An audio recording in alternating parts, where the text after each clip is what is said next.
Today is 5 January 2021, and I welcome you to Intuitive Reactions, the MENA and Gulf regions, episode number 24. In fact, I welcome you to Intuitive Reactions, the Gulf region, because this episode, short as it is, will focus only on the Gulf. And more to the point, it will focus on the 41st summit that is taking place now as I record and upload this episode in AlUla, a city of ancient cultures and historic civilizations in Saudi Arabia, a summit that is bringing together the 6 Gulf member states of the GCC, Saudi Arabia, Qatar, United Arab Emirates, Oman, Kuwait, and Bahrain. And the meeting, this summit, is taking place in the city of AlUla in the concert hall of mirrors, in Arabic, Qa'at al-Maraya. And I will just put one link in the description box, a little piece about this city and its importance in Saudi Arabia today. So, this year is the 40th anniversary of the foundation of the Gulf Cooperation Council. It started in 1981, 25th of May, I believe, of 1981, and its initial meeting took place in the United Arab Emirates. So today, 2021, 40 years almost of its anniversary. And over the past 3+ years, this GCC Council has been buffeted by a serious conflict that has in some way or other pitted 4 countries, 3 Gulf countries and Egypt, so Saudi Arabia, Bahrain, and the United Arab Emirates, plus Egypt, against Qatar. And it has led to serious changes in the whole political topography of this region.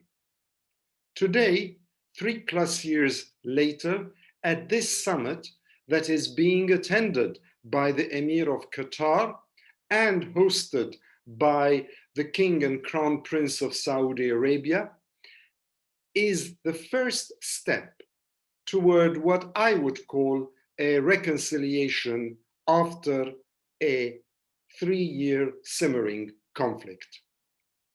Now, one of the first things I noticed when the delegations started arriving, well, a couple of things I noticed. One, the number of the delegations is small. Each delegation is coming with the head of that delegation and 1 or 2 other members as well. And that, in my opinion, I think is a reflection of COVID-19, no more and no less. We saw that with the Kuwaiti delegation. We saw that with other delegations as well. Even the Emir of Qatar, whose presence is key to this summit, came with a small delegation. The other thing I noticed also, as I was following the news, as the Crown Prince welcomed the Emir of Qatar and the other delegations also touched down at AlUla airport, is that there are different levels of representation. Kuwait is represented at its highest level. Qatar is represented at its highest level. And Saudi Arabia, of course, the host, at its highest level. However, the representations from Bahrain, Oman, and the United Arab Emirates are not at the very highest level of leadership. And I would suggest that this is probably a combination of circumstances, but also of political realities. Political realities being that, in my opinion, the United Arab Emirates and Bahrain were key in this conflict with Qatar, and probably the absence of their topmost leadership is an indication of watch and see, before engaging more openly and publicly in this process of reconciliation that incidentally is led by Saudi Arabia and Qatar. And in fact, that sense of reconciliation, to my mind, was epitomized at the airport when the Emir of Qatar descended from the plane to be welcomed by the Crown Prince of Saudi Arabia, and the two hugged. And in Arabic, there were so many comments in the media and on social media as well about the significance of this hug between two people who've been at opposite ends of the conflict for the last 3+ years. Also, interestingly, I noted that at the memento photo that precedes the 3 sessions of this GCC 41st summit, the host standing in the middle with the other delegations, including the Kuwaiti and Qatari leaders, was the Crown Prince himself and not the king. Does this mean that the king is feeling a bit frail and will limit his presence at this meeting? I don't know at this stage. Now, what I would like to say very briefly here is that this crisis that started in 2017 and that was led by unrealistic demands by 3 of the GCC states and Egypt against Qatar is now heading toward a reconciliation. And this reconciliation, in a sense, is owed to, it is the crowning achievement of the late leader of Kuwait, who passed away a few months ago, and the current leader of Kuwait, as well as aided by the previous Sultan of Oman and the present one. Both of them have worked together in order to heal this fractious state of affairs within the Gulf Cooperation Council. And in fact, a new language from Saudi Arabia toward Qatar and toward the conflict indicates, in my opinion, that there is a new style of conflict management that is beginning to take place. And one of the first signs pre-summit yesterday, and yesterday they were still quibbling over the agreement, the reconciliation, how does the process start? It could have all fallen apart, but fortunately it didn't, and Kuwait and Oman managed to hold it together, largely Kuwait. And the first indication of that was the fact that Saudi Arabia opened its airspace as well as its land and sea borders to Qatar, which had been closed during the 3+ boycott years. And that was, in a sense, an indication that things might take a positive turn.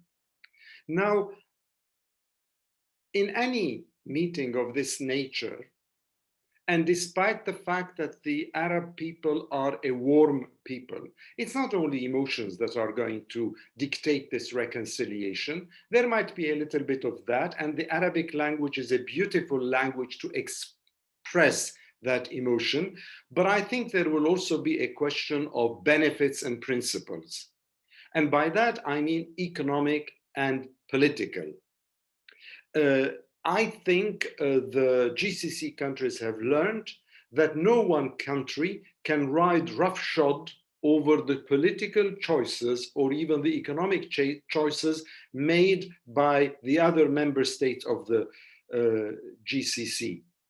Also, what is clear to me is that this is going to be a long process. 6 p.m. this evening, or whenever it is that the meeting is concluded in AlUla, is not going to be the end of this the most serious, in my opinion, conflict that took place in the 40-year history of the GCC.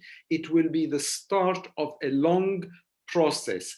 And that means a process which will ensure that it would not be possible to return to such a devastating conflict in the future.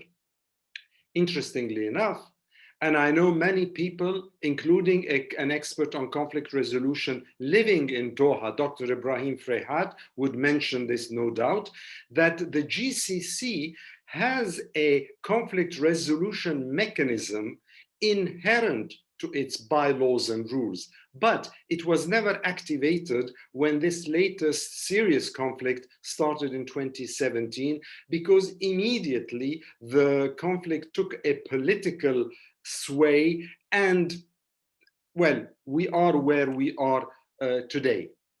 But I think that one of the words that would define, in my opinion, the meeting today and the efforts at reconciliation is pragmatism. And what do I mean by pragmatism? Now, the GCC leaders are pragmatic leaders, and I think that they are being responsive to a new Biden administration. This is a goodwill gesture toward Joe Biden. But it is also one that makes them more relevant to the future renegotiation of the JCPOA non-nuclear agreement between Iran and the United States, or between Iran, the P5+1, and whether the Gulf countries, the GCC, will have a seat at the next round of negotiations. Remember, that agreement was reached during the Obama presidency. Joe Biden, now president-elect till the 20th of January, was his vice president, and therefore people are saying maybe this is just an Obama Mark II, that Joe Biden would only reactivate the non-nuclear agreement. I think there'll be more negotiations than that. I think first and foremost, realities have changed since President Trump abrogated that nuclear agreement in his own brash transactional way. And secondly, I think ballistic missiles will play a role in the negotiations, because I think that the Gulf countries, the GCC countries, which are divided into three parts, by the way, there are those that are at odds, serious odds with Iran, and that is Saudi Arabia and Bahrain. There are those that have good relations with Iran, and that's Qatar, Kuwait, and Oman. And then the sixth one, the United Arab Emirates, is basically sitting on the wall, I think, looking out for its own interests. So I think the GCC is far more interested in what happens to the ballistic missiles that Iran possesses, rather than to its nuclear potential. And I think also this pragmatism and this economic and political astuteness that is inherent to this reconciliation and this summit also is a demonstration, a reaction to the desire of all the Gulf citizens of all six countries for a reconciliation. We keep forgetting that these are six countries that are tribal, that have common bonds running across all six countries. And therefore, it's almost like splitting one family into two or three different components. And the people have always wanted for their leaders to come back and sit together around a table. As for the presence of President Trump's son-in-law, Jared Kushner, alongside Avi Berkovich and Brian Hook as his advisors, well, they have tried to do something to try and facilitate the reconciliation. I think it's just a nod and a wink to Trump as he basically, hopefully, packs his suitcases and leaves the White House. But to be honest with you, it is my opinion that the Americans were not the ones who basically tailored this agreement. They probably were just one of the catalysts, but at the end of the day, it's Kuwait, to a lesser extent Oman, and the other GCC leaders who together decided to seek out their interest and the interest of the region. So the meeting has started. 3 sessions, the public session for the media, the closed session where they will really discuss the differences, and work on the AlUla agreement, the agreement that starts the process, initiates the process of reconciliation, and that will be signed by those leaders before we come to the end to another public goodbye session, and that would be it when the leaders take their planes and go back home. So this is basically where we are. I wanted to throw this in at this stage, preempt the agreement and what comes out of it with my own thoughts. And in the next few days, I will be fortunate and happy enough to have quite a few interviews, but one key interview would be with James Abbott for our Middle East Analysis flagship, where I will hopefully discuss with him only this conflict in the GCC and the Reconciliation Summit in AlUla today, 5th January. I will discuss the agreement. I will discuss the impact of the agreement on Iran, on Turkey, on the various members of this organization, as well as on the USA. So meanwhile, I'm sure that there will be many other people. Noteworthy amongst them is a friend, admittedly, but somebody whose analysis I really, really appreciate, and that is Rami Khouri, who will no doubt also be speaking out about this summit, as he has done so meticulously over the past 3+ years about the fallout between different GCC countries, because one or two decided to apply the principle, my way or the highway. It didn't work.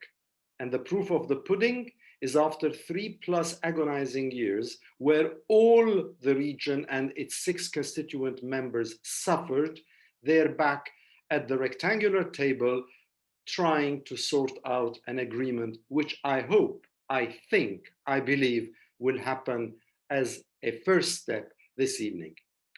Take care, fingers crossed, and I hope I will be seeing you again or talking to you again, either with James Abbott and our Middle East analysis, or through my other interviews and conversations with the media as well.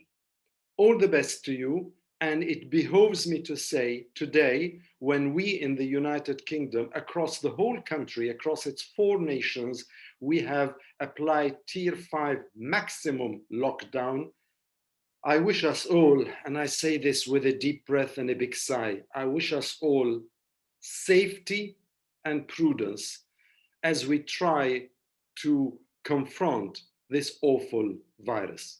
All the best to you and take care.